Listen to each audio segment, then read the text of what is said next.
L'ONG RAES est engagée pour vraiment soutenir tout ce qui est accès à l'information sur des enjeux cruciaux comme la santé, l'environnement, l'éducation. Et donc nous avons plusieurs approches pour le faire et parmi ces approches nous avons ce qu'on appelle l'éducation par le divertissement. Donc l'idée est de voir comment on peut faire passer des messages dans des programmes télévisés ou radiophoniques pour permettre à une grande partie de la communauté d'y accéder et de suivre aussi des histoires qu'on leur raconte pour voir un peu comment les personnages se comportent face aux situations qu'ils rencontrent. Donc comme c'est une stratégie qu'on a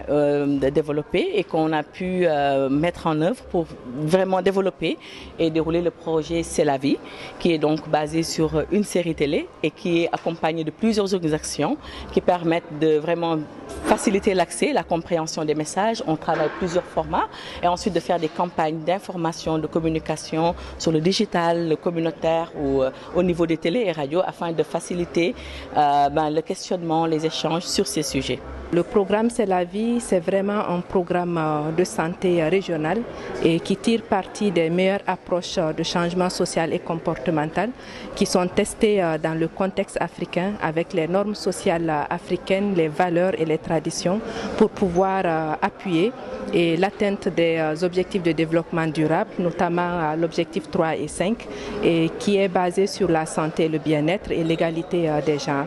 Donc c'est un programme qui œuvre côte à côte auprès des autorités sanitaires et des États, notamment des ministères de la Santé et de la Femme, pour les appuyer aussi dans la mise en œuvre de leur plan national de santé, notamment au Sénégal, comme c'est ici qu'on lance cette saison 4 et où on contribue fortement à l'axe 2 et 3 du plan stratégique du ministère de la Santé et SR NUT, donc la santé de la reproduction, de la mère, de l'enfant, de l'adolescent et du jeune, et aussi sur le plan national budgétisé de la planification familiale.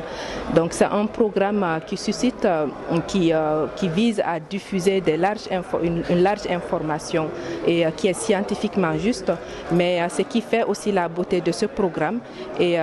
que ces informations aussi soient culturellement adaptées et à nos contextes, à nos jeunes, à nos communautés, et amener cette réflexion au niveau individuel et pour qu'on puisse questionner nos pratiques et aller vers des attitudes qui sont plus favorables par rapport à notre santé et bien-être, et amener aussi cet espace d'échange, de dialogue au sein de nos communautés pour pouvoir